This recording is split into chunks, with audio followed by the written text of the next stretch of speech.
G'day and welcome to another episode of Cuppa with a Jesuit. I'm Father Robin Koning, the Vocations Director for the Australian Jesuit Province. With Father Robin, I'm Julian Butler, a Jesuit in formation for priesthood, and we're joined today by Father Iain Radvan. Iain, welcome. Thank you. Good day. Father Iain, maybe if you begin by telling us a bit about your current ministry. You're joining us from Seven Hill. What is it that you do there? Yep, well, I'm in a beautiful country setting, 2 hours from Adelaide. It's a retreat house that most of my work is focused on for people who come for numerous days of silent reflection. I'm also available for spiritual direction. I love to spend a few hours each day in the garden, as far as possible, but I also have research and writing activities, either for presenting to other people or for my own interest. And you mentioned being in the garden, and nature is and connection with creation is a really important part of that spirituality for you. Would you share us a little bit about how that unfolds in ministry and in your life? Yep. Well, I was very blessed by my mother, who taught me to identify plants and help them to grow.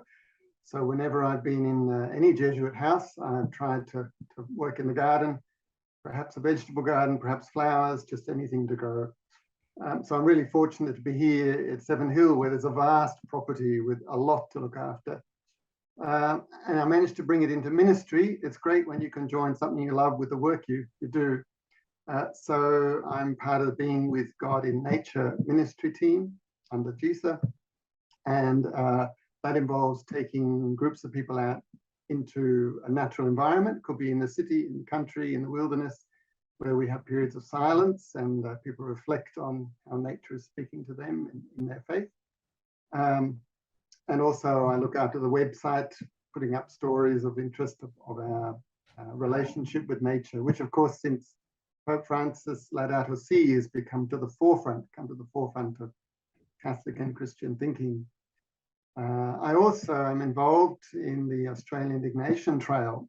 So a couple of weeks ago, I brought in, with other lay leaders, 2 groups of pilgrims who walked over 4 days and over 7 days to Seven Hill, which is a pilgrim focus because the first Jesuits established themselves here.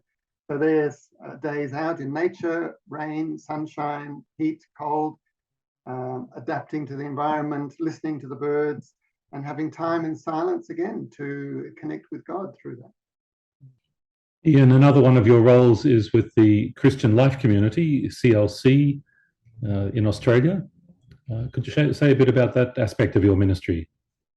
Yeah, it came about not quite by accident, but unforeseen by me. I didn't know much about CLC before the provincial approached me about 8 years ago and said, "Iain, would you like to be the fancy title, ecclesiastical assistant, the chaplain to the Australian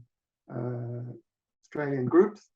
So I was happy to join them and have discovered that it's not only thoroughly Ignatian, but it really suits me. I'm not only on the committee as chaplain, I not only give retreats and talks around the country for CLC members, but I'm part of a small group myself, now virtually since I've moved from Melbourne. We meet once a fortnight, pray and share our faith and our lives together. And I feel I get more of it than what I give. Iain, you've mentioned your personal research that you continue to do. You've just recently completed a major research project in terms of your doctoral studies. What were they about?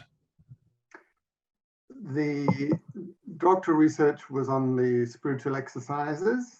What is the psychological effect of the exercises on the Jesuit? And looking at the concept of conversion through the exercises. That was interesting, but now I look back, I think that was an exercise. My real research interest is back to God in nature. So while I want to write some papers that come out of the thesis, I'm also engaging in research on people's experience of God in nature while they're on an 8-day or 6-day retreat. How is it that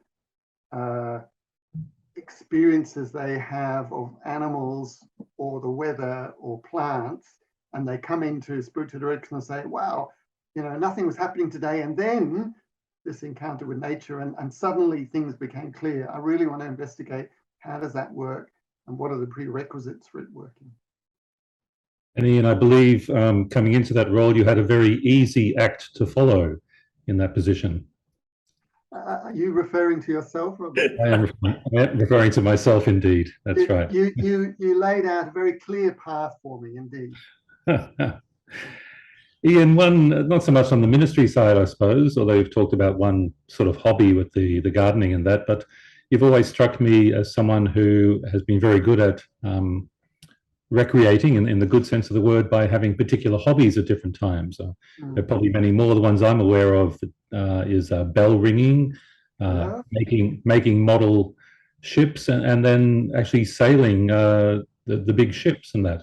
And you forgot to mention choir. Choir, of course, choir, yeah. How do you find that has enhanced your Jesuit life and your ministry, those sorts of hobbies which help you recreate? I suppose so, because it keeps me in good humor. I get exercise, I get fresh air, a sense of accomplishment and achievement, and I think I carry that back into my workspace. Yeah. Not too many big ships in Seven Hill there. Sadly, no, we're a long way from the water. The most I can do now is sail my remote control model yacht on the dam full of water. And I wonder, just coming back to that, the experience of being involved in the finding God in nature and that eco spirituality that, as you say, has emerged. And is it something that's emerged slowly over time for you? Something you've discovered? Sort of had a moment of discovery, or is it something that's always, you mentioned that gardening had always been there and that interest, but how has that pieced together over time?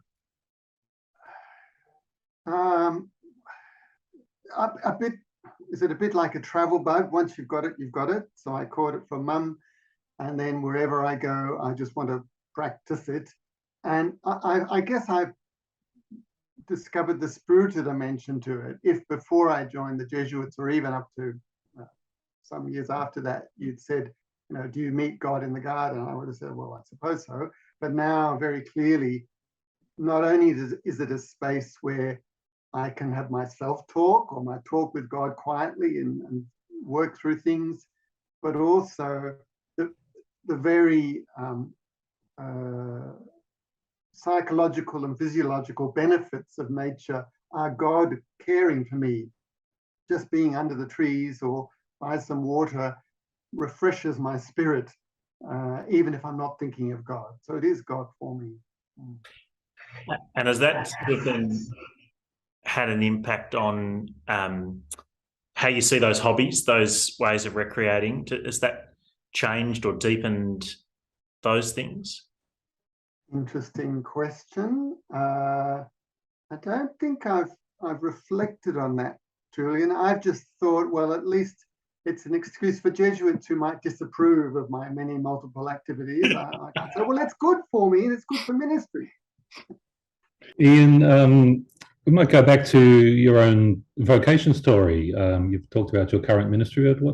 What was it that led you towards considering Jesuit life and entering the Jesuits in the first place? Yes, Robin. I had a sense of call to priesthood in a general sense when I was very young. God had always been a talking companion, an invisible friend for me. Then when I, a bit older, expressed to my parents, you know, I do want to get into a seminary, they immediately said, oh, it has to be the Jesuits because of their positive experience of Jesuits. But I did my, before the days of internet and computers, I did the brochure collection, wrote to all the religious orders, send me your brochure, read through them all, and thought, well, perhaps Mum and Dad aren't so wrong. The Jesuits seem to offer the spirit or the activities like the goodies, the BBC program, the goodies, do anything, go anywhere. So that was where I sort of focused on the Jesuits. But I also knew that I wanted to finish my arts degree at uni before joining, so as to be sure that I knew what I was going to miss. And then I met Joe Sob, who was the first Jesuit I met, Father Joe Sob. And I thought to myself, if he's typical of Jesuits in Australia, I want to be part of that mob. And did you discover he was typical of Jesuits in Australia? Largely, thankfully, indeed. Okay. So, Iain, if you're talking to a young man who is interested in priestly life or religious life, what is it that you might say to him?